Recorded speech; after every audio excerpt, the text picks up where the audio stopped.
तीसरा प्रश्न है, एक त्रिभुज एबीसी की दो भुजाएं AB और BC तथा माध्यिका AM। एक त्रिभुज ABC, इसकी दो भुजाएं AB तथा BC और माध्यिका AM। माध्यिका उसे कहते हैं जो शीर्ष से निकले और सामने वाली भुजा को दो बराबर हिस्सों में बांटे। यानी अगर ये माध्यिका AM है तो BM दूरी CM के बराबर है। अब क्या कह रहा है, इस त्रिभुज की दो भुजाएं ये वाली और ये माध्यिका क्रमशः एक दूसरे त्रिभुज की भुजाओं PQ और QR तथा माध्यिका PN के बराबर हैं।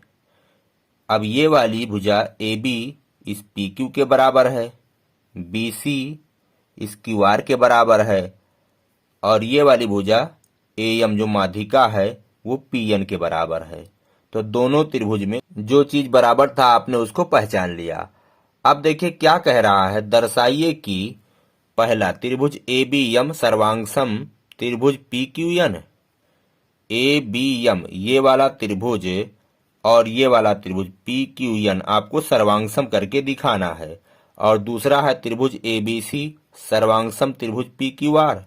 ये बड़ा वाला त्रिभुज इस बड़े वाले त्रिभुज के सर्वांगसम है। तो चलिए एक एक करेंगे। सबसे पहले हम यहाँ पे हेडिंग डालते हैं, दिया है में आप डालेंगे, पूरा यहाँ तक लिखेंगे, ये पूरी बात आप लिख देंगे यहाँ तक। उसके बाद में दूसरा हेडिंग डालेंगे, सिद्ध करना है। जो चीज आपको सिद्ध करना उसे लिखेंगे, जिसे ये और ये दोनों लिख देंगे। उसके बाद हेडिंग डालेंगे उपपत्ति।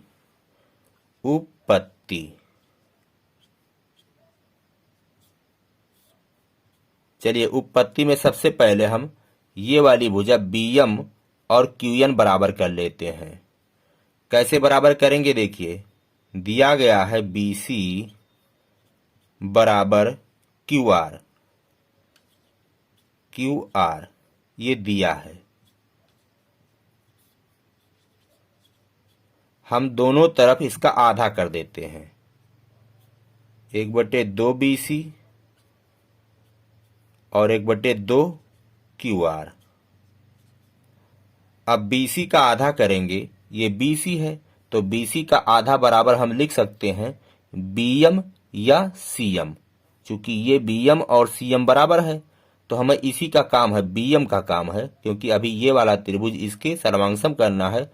तो यहाँ इस वाले में BM का काम है और इस वाले में QN का काम है।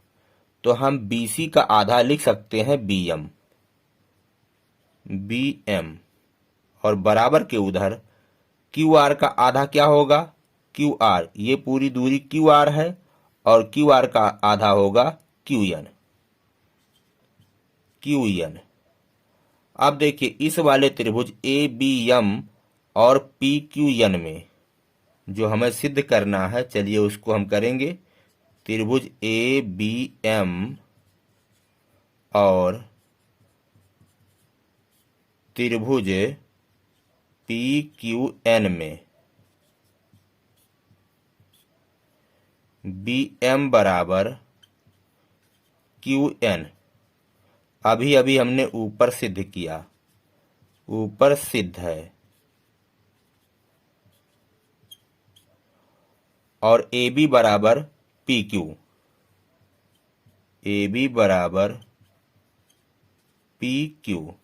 ये तो दिया है, प्रश्न में दिया गया था। और माध्यिका AM माध्यिका PN के बराबर दिया गया था, AM बराबर PN, ये भी दिया है। तो इसलिए ये दोनों त्रिभुज सर्वांगसम हो गए।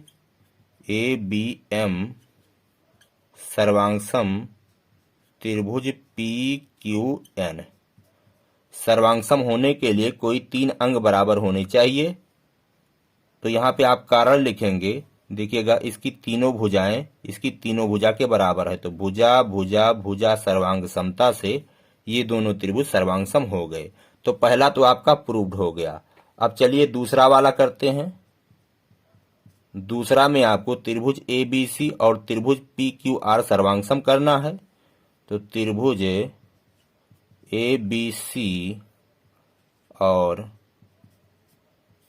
त्रिभुज PQR में इस वाले त्रिभुज और इस वाले त्रिभुज में दिया गया है AB बराबर PQ और BC बराबर QR, BC बराबर QR, ये दोनों दिया गया था। और तीसरा कौन सा अंग बराबर है? देखिए ये वाला कोण इस वाले कोण के बराबर है। कैसे? अभी हमने यहाँ पे सर्वांगसम किया है, ये त्रिभुज इस त्रिभुज के सर्वांगसम है, तो ये कोण इस कोण के बराबर होगा क्योंकि ये दोनों संगत कोण हैं। हम लिख सकते हैं कोण B बराबर कोण Q। कैसे? यहाँ पे कारण देंगे, चूंकि त्रिभुज ABM सर्वांगसम है त्रिभुज PQN, तो ये दोनों क्या हैं? इस सर्वांगसम त्रिभुज के संगत भाग हैं, इसलिए दोनों बराबर हैं। तो अब यहाँ पे हो गया ये सर्वांगसम, 3 अंग बराबर हो गए, त्रिभुज ABC सर्वांगसम हो गया त्रिभुज PQR। कारण में 2 भुजाएं और एक मध्यस्थ कोण, 2 भुजाएं हैं और एक मध्यस्थ कोण बराबर हैं। तो इस तरह से ये प्रूव्ड हो गया। पहला यहाँ पे प्रूव्ड हो गया है और दूसरा आपका यहाँ पे।